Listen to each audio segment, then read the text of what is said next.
తెలంగాణ రాష్ట్ర ఏర్పాటు మనందరి ఆకాంక్ష, మనం కలిసి మరి ప్రయాణం చేయాలని చెప్పని వారు పేర్కొన్నప్పటికీ కూడా ఏదైతుందో ఒక క్రమశిక్షణ గల కార్యకర్తగా నాడు ఏదైతుందో నేను కాంగ్రెస్ పార్టీలో కొనసాగడం జరిగింది. మరి ఏదైతే తెలంగాణ రాష్ట్ర ఏర్పాటు ఆకాంక్ష యావత్ తెలంగాణ ప్రజల యొక్క లక్ష్యం వల్ల మన యొక్క జన్మ హక్కుగా భావించి ఏదైతుందో పెద్దలు కేసీఆర్ గారు తెలంగాణ రాష్ట్ర ఏర్పాటు ఉద్యమ నాయకుడిగా ఆనాడు ఏదైతుందో వారి శాసనసభ్యుడిగా డిప్యూటీ స్పీకర్ ఏదైతుందో పదవికి రాజీనామా చేసి ప్రజాక్షేత్రంలో ఏదైతుందో వీళ్ళ యావత్ తెలంగాణ సమాజాన్ని జాగృతి చేసే విధంగా ఉద్యమించడంతో తెలంగాణ రాష్ట్ర ఏర్పాటు సహకారమైంది అని చెప్పక తప్పదని చెప్పంటున్నా. అటువంటి యొక్క కేసీఆర్ గారి యొక్క నాయకత్వంలో వీళ్ళ వాస్తవంగా మరి నేను ఎదుర్కొంటున్నటువంటి యొక్క మానసిక ఇబ్బందుల దృష్ట్యా మరి వారు ఏదైతుందో పెద్ద మనసుతో నాకు చేయూతనిచ్చిండు. మరి పెద్ద మనసుతో నాకు చేయూతనిచ్చేదితుందో ఇలా ఒక ఉద్యమ రథసారథిగా బీఆర్ఎస్ పార్టీలో చేరి ఇలా తెలంగాణ రాష్ట్ర ఏర్పాటు వాస్తవం వారు దశాబ్ద కాలం 2 పర్యాయాలు ముఖ్యమంత్రి ఏదైతుందో తెలంగాణ రాష్ట్రాన్ని వీళ్ళ జాతీయ స్థాయిలో కాకుండా అంతర్జాతీయ స్థాయిలో దాన్ని నిలబెట్టడం జరిగింది.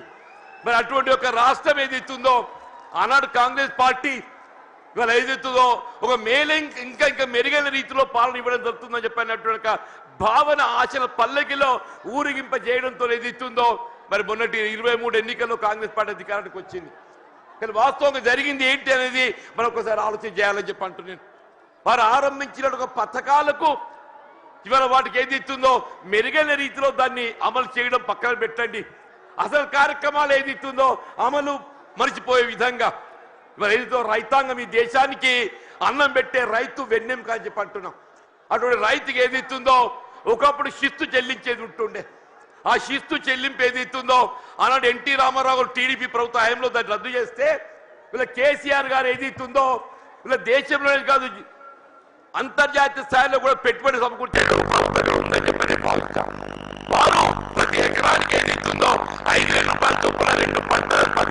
పెట్టుబడి అందింపజేసే విధంగా కార్యక్రమాలు అమలు తలపెట్టడం జరిగింది. ఇవాళ కాంగ్రెస్ పార్టీ వస్తే 15,000 ఇస్తామని చెప్పామే, ఇలా 15,000 కాదు కదా, అసలు 10,000 అమలు 3 పంటలు కోల్పోయినామని చెప్పి అంటున్నాం. ఇలా రబ్బీ పంటకు వచ్చిందే మనం అందరం గమనిస్తున్నాం. ఇలా 1 ఎకరానికి ఇచ్చారు అంటున్నారు 6,000 రూపాయలని చెప్పని. ఇలా రెండో పంట కేసీఆర్ గారి వాళ్ళ జగిత్యాల పట్టణానికి వస్తుందని చెప్పని ఏదైతే 2వ ఎకరా కూడా మేము ఇస్తామని చెప్పని మళ్ళీ ప్రకటన చేయడం జరిగిందని చెప్పి అంటున్నాం.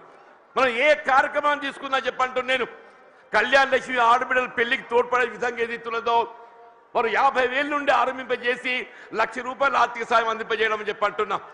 కాంగ్రెస్ పార్టీ ఏదైతుందో తులం బంగారం జోడిస్తామని చెప్పన్నారు. మరి తులం బంగారం ఏమైందో మరి ఎవరికైతే కళ్ళ రాలేదని చెప్పి అంటున్నాను. మీరు ఏ కార్యక్రమం తీసుకోండి అని చెప్పండి, రైతు బీమా పథకం అని చెప్పి అంటున్నాను.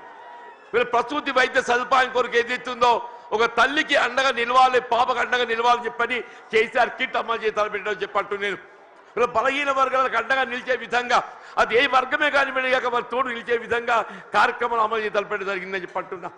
మరి అటువంటి ఒక నాయకుడు మరి బీఆర్ఎస్ పార్టీ అధ్యక్షుడు తెలంగాణ రాష్ట్ర ఏర్పాటు ఉద్యమ నేత ఆధ్వర్యంలో ఏదైతుందో ఇవాళ నేను ఏదైతుందో బీఆర్ఎస్ పార్టీలో చేరి వారి నాయకత్వం పనిచేసే అవకాశం నాకు కల్పించినందుకు ఏదైతుందో నేను వారికి హృదయపూర్వకంగా ధన్యవాదాలు చెప్తామని చెప్పంటున్నాను.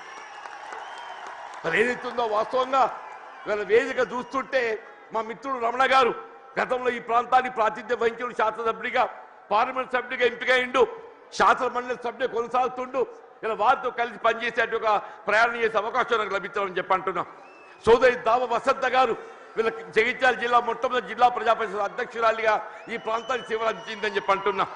మా మిత్రుడు గంగుల కమలాకర్ గారు గతంలో మంత్రివర్గిగా కరీంనగర్ శాసనసభ్యుడిగా సేవలు అందించిందని చెప్పి అంటున్నాం.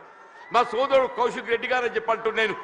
మా మిత్రుడు విద్యాసాగరరావు గారి యొక్క తనయుడు సంజయ్, విద్యాసాగరరావు గారి తనయుడు సంజయ్, మరి సంజయ్ అంటే వేరే అనుకున్నారని చెప్పంటున్నా. ఆయన ఈ సంజయ్ వేరు, ఈ సంజయ్ ఏదైతుందో అకుంఠిత దీక్షతో ప్రజాసేవ చేయాలనే సంకల్పంతో కేసీఆర్ నాయకత్వం కొనసాగుతున్నట్టు మా మిత్రుడు విద్యాసాగరరావు గారి తనయుడు అని చెప్పి అంటున్నాం.